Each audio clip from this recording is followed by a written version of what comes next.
17. yüzyıl Osmanlısı. İmparatorluğun ihtişamı iç çekişmelerin gölgesinde sarsılmaktadır.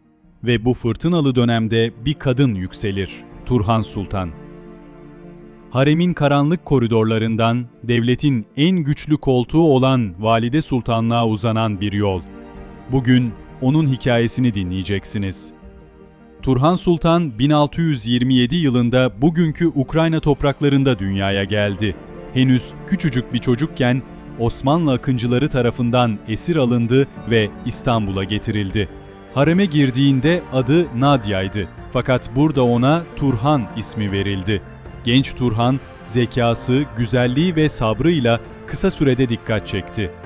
Haremde yetişen ve Sultan İbrahim'e sunulan ilk cariye olan Turhan Sultan, 15 yaşlarında 2 Ocak 1642'de 4. Mehmet'i dünyaya getirince Haseki Sultan unvanını aldı. Şehzadenin doğumu, Osmanlı sülalesinin kesilme tehlikesini ortadan kaldırdığı için büyük coşkuyla kutlandı. Sarayda eğitimiyle özel olarak 1. Ahmet'in kızı Atike Sultan görevlendirildi.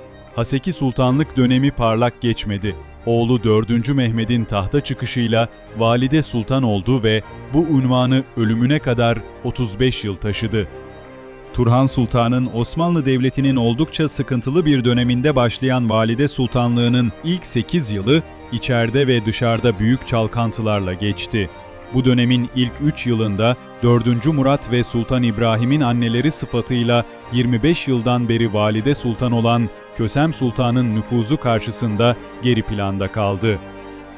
4. Mehmet'in cülusuyla birlikte eski saraya gitmesi gerekirken kendisini destekleyen devlet adamlarının uygun görmesiyle babaanne olarak çocuk padişaha naibelik yapmak üzere sarayda kaldığı için Kösem Sultan, Büyük, Kebir, Koca Valide, Turhan Sultan, Küçük Valide, Valide-i Sagir diye anıldı. Bu yıllarda harem dairesi amirliği de Kösem Sultan'ın elindeydi. Kösem Sultan'ın maaşı 3000, Turhan Sultan'ın 2000 akçeydi. Kösem Sultan'ın Yeniçeri Ocağı ağalarıyla işbirliği içerisinde bulunduğu büyük validelik döneminde söz konusu ağalar yönetime hakim oldu. Zamanla Küçük Valide'nin etrafında da eski başlala Süleyman Ağa, Padişah, hocası Reyhan Ağa ve Musahip İsmail Ağa gibi önde gelenlerden oluşan bir taraftar grubu ortaya çıktı. Böylece taraflar arasında nüfuz mücadelesi başladı. 4. Vezir-i Azamı Siyavuş Paşa devrinde Vezir-i Azam'ın ocak ağalarının tahakkümüne karşı direnmesiyle baş gösteren sıkıntı, Turhan Sultan'ın etrafında toplanmış saray ağalarıyla Kösem Sultan'ın işbirliği içerisinde bulunduğu ocak ağalarını karşı karşıya getirdi. Ocak ağaları Kösem Sultan'ın tahrikiyle Turhan Sultan taraftarı bazı ağaları bertaraf etmek üzere harekete geçti. Bu durum sarayın harem ve enderun mensuplarında Kösem Sultan'a karşı büyük bir infiale yol açtı. 4. Mehmet'in Büyük Valide tarafından zehirletilerek Şehzade Süleyman'ın tahta geçirilmek istendiği haberi Kösem Sultan'ın cariyelerinden olup 2 valide ile temasta bulunan Meleki Kalfa tarafından Turhan Sultan'a bildirilince ortalık iyice karıştı. Turhan Sultan yanlısı 14 ağanın onayı ile Kösem Sultan'ın katli kararlaştırıldı.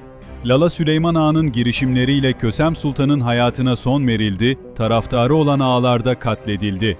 Böylece Turhan Sultan sarayda bütün yetkileri kendi eline aldı. Fakat ilk 5 yılında önemli olayların patlak vermesi, Venedikliler karşısındaki yenilgiler onu zor durumda bıraktı. Mimar Kasım Ağa'nın Vezir-i Azamlığa uygun gördüğü hemşerisi Köprülü Mehmet Paşa'nın adı gizlice Turhan Sultan'a bildirildi. Onun mevcut sorunların üstesinden gelmeye gücü yeteceği, Vezir-i Azamlığa layık olduğu yolundaki tavsiyeler üzerine Turhan Sultan bu tayini uygun gördü.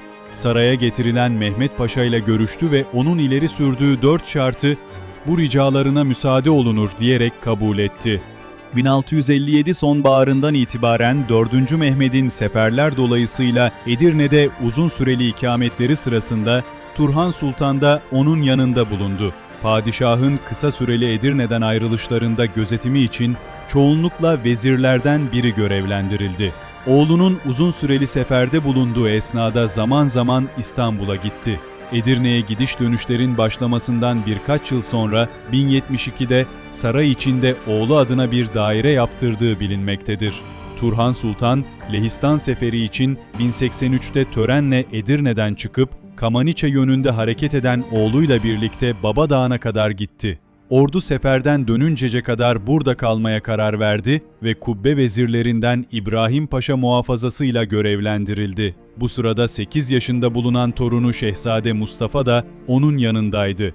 Ancak Baba Dağı'ndaki ikameti ordunun dönüşüne kadar sürmedi. Ordu sefer dönüşü Edirne'ye vardığında Turhan Sultan İstanbul'daydı. Padişah bir hafta geçmeden Musahip II. Vezir Mustafa Paşa'yı annesini getirmek üzere İstanbul'a gönderdi. Turhan Sultan, yıllar süren iktidar mücadelesinin ardından daha sakin bir hayata çekildi.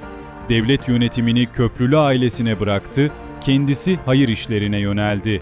1683 yılında Osmanlı orduları Viyana önlerine kadar gittiğinde artık Turhan Sultan yaşlanmıştı.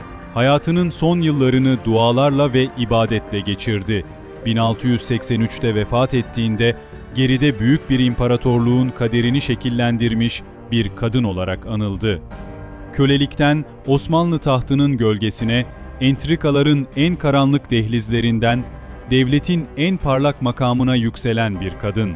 Onun hayatı bize şunu anlatır: tarih yalnızca padişahların değil, perde arkasındaki güçlü kadınların da eseridir ve bugün hala İstanbul'un kalbinde yükselen yeni camii, Turhan Sultan'ın sessiz ama güçlü adımlarını yankılar. Tarihin puslu sayfalarını birlikte keşfetmeye devam etmek için abone olmayı ve bildirimleri açmayı unutmayın. Yeni bir yolculukta tekrar buluşmak üzere. Hoşça kalın ama tarih merakınız daima sizinle olsun.